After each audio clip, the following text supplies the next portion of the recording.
Tous les matins, dès 4 heures, Radio Scoop vous informe.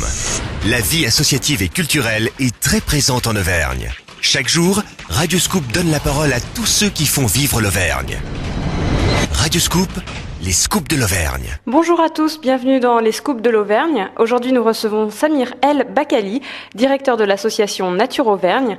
Bonjour Samir El Bakali, merci d'être avec nous ce matin. Pouvez-vous nous décrire en quelques mots votre association ? Bonjour. Donc notre association est fondée le mois de juin 1998. Donc bientôt on va fêter les 12 ans de l'association. C'est une association qui regroupe des géologues, des géographes et des géologues volcanologues. Donc le but de notre association, un but pédagogique et un but socio-économique. But pédagogique, mise en application pratique des connaissances donc scientifiques des adhérents de l'association, et le but socio-économique, faciliter l'insertion professionnelle de ses membres et plus particulièrement les étudiants et les diplômés à la recherche d'emploi. Nous encadrons donc des scolaires sur le terrain parce que notre spécialité principale, les sciences de la Terre et surtout la volcanologie. Comment est née votre association ? Après notre parcours universitaire, les personnes qui ont fondé l'association sont des universitaires avec un diplôme de volcanologue et pour la plupart sont des docteurs en volcanologie. Donc nous avons constaté que pour trouver du travail dans le domaine, c'est très très difficile, mais par contre nous avons une richesse volcanologique dans notre région et nous avons donc décidé de monter une structure de vulgarisation, donc avant la naissance de Vulcania.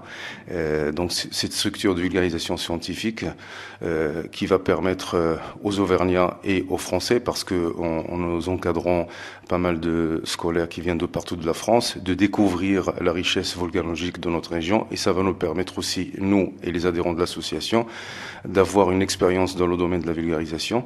Parce que comme vous le savez aujourd'hui, nous avons une formation universitaire, mais nulle part on peut trouver des structures qui vont nous former dans le domaine de la vulgarisation scientifique, un domaine qui est très très difficile parce que la vulgarisation, il s'agit de vulgariser la science, mais sans aucune déformation. En plus, il s'agit de donner l'envie à des jeunes scolaires de découvrir la volcanologie, cette science qui est très très compliquée. Donc on parle des choses des fois comme la science-fiction, et là il faut utiliser des mots qui sont accessibles pour tout le monde. Là j'imagine qu'avec le volcan islandais, en plus ça a dû quand même relancer un petit peu l'enthousiasme autour des volcans. C'est un domaine qui fascine les jeunes et les adultes, mais actuellement, donc, on a reçu pas mal de messages, des appels téléphoniques, des amis et des professeurs des écoles qui posent la question sur ce type de volcanisme, volcan islandais lorsqu'il a explosé le mois de mars, à savoir que l'Islande c'est une terre des volcans comme le Massif central. Ça n'a rien à voir dans le contexte géologique par rapport au volcanisme du Massif central, mais par contre l'Islande c'est une zone active. C'est une zone active avec beaucoup de volcans, et c'est ce qui a aussi provoqué donc pas mal de problèmes, surtout pour les avions. C'est que l'Islande se trouve dans une zone où il y a beaucoup de neige, et le magma lorsqu'il monte, et lorsqu'il traverse l'eau ou bien lorsqu'il traverse une bonne couche de neige, ce magma qui est très très chaud va chauffer l'eau qui se transforme en vapeur, et ce qui provoque des explosions très très violentes, et les cendres vont aller très très loin, et malheureusement il y avait beaucoup de vent, donc ces cendres qui ont été transportées par le vent vers l'Europe, ce qui a provoqué, comme vous le savez, la panique. Et est-ce que les cendres ou les particules de cendres peuvent avoir un impact sur la nature ? Ça dépend. En 1991, suite à l'explosion d'un volcan célèbre, le Pinatubo, qui se trouve aux Philippines, les cendres volcaniques sont montées 40 km en haut, ce qui a provoqué des variations des températures. Donc 40 km en haut pendant 2 ans. Plus les cendres montent très très haut, plus il y a l'impact sur notre climat. Mais par contre, les cendres de ce volcan islandais, ils ne sont pas montés très très haut. Par contre, il y avait beaucoup de vent. C'est le vent qui les a ramenés, qui les a transportés très très loin, ce qui a provoqué donc ce problème, surtout pour les avions. Et est-ce que le fait qu'un volcan soit actif en Islande, est-ce que ça peut réveiller d'autres volcans en Europe ? Non du tout, il n'y a aucun lien. L'Islande se trouve dans une zone, donc on va parler un petit peu science, dans une zone où il y a une dorsale océanique, plus un point chaud. Déjà dans les zones des dorsales océaniques, c'est là où nous avons une concentration d'une activité volcanique très importante. Les dorsales océaniques caractérisent une zone qui s'ouvre sous les océans. Donc cette ouverture provoque la naissance du magma. Et le point chaud aussi, comme l'île de la Réunion, le piton de la Fournaise, c'est un point chaud, ou le volcanisme hawaïen, c'est un point chaud. Le point chaud, c'est un point qui traverse le manteau de la Terre et qui provoque aussi la naissance des masses magmatiques qui vont monter vers la surface pour nous donner des volcans. Mais le volcan ne peut pas réveiller le volcan à côté. Donc ça dépend du contexte. Aujourd'hui en Islande, nous sommes dans une zone, comme je l'ai dit, qui est très très active, un volcanisme jeune, et le réservoir magmatique alimenté par du magma. Donc, tant que le magma rentre dans le réservoir magmatique, il va y avoir activité volcanique très importante. Je pense que c'est une question qui taraude beaucoup d'Auvergnats. Et si les volcans se réveillaient, où est-ce qu'ils se réveilleraient? Est-ce que ce serait au niveau du Puy de Dôme? Est-ce que ce serait en plaine, comme on l'a souvent entendu? C'est la question que les enfants et les adultes nous posent lors des conférences et lors des sorties sur le terrain. C'est normal qu'ils nous posent cette question. Nous sommes dans un territoire dont l'identité principale est le volcanisme, parce que le Massif central est né suite à des activités volcaniques très importantes. Et pour répondre à cette question, donc voilà, c'est le rôle des volcanologues. Il faut suivre l'évolution de ces volcans depuis leur naissance jusqu'à maintenant. La dernière activité volcanique dans notre région date à peine 7000 ans, environ 7000 ans, et le dernier volcan formé, c'est le lac Pavin. Ces volcans-là, qui sont à côté de Clermont, vers le nord du Massif central, sont très très jeunes. Il y a à peu près 80 volcans qui sont alignés nord-sud, et il s'agit des petits volcans, vraiment des volcans minuscules. Et chaque volcan s'est formé pendant quelques heures, quelques jours, quelques mois, voire quelques années. Et après, le volcan s'arrête. Il ne rentre jamais en activité. Vers le nord, nous avons ce qu'on appelle des volcans monogéniques, c'est-à-dire formation en une seule fois.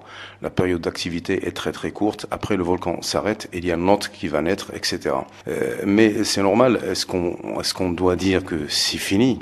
On peut pas dire que c'est fini. Pourquoi on peut pas dire que c'est fini? Parce que les 80 volcans jeunes sont formés entre 95 000 ans et 7 000 ans.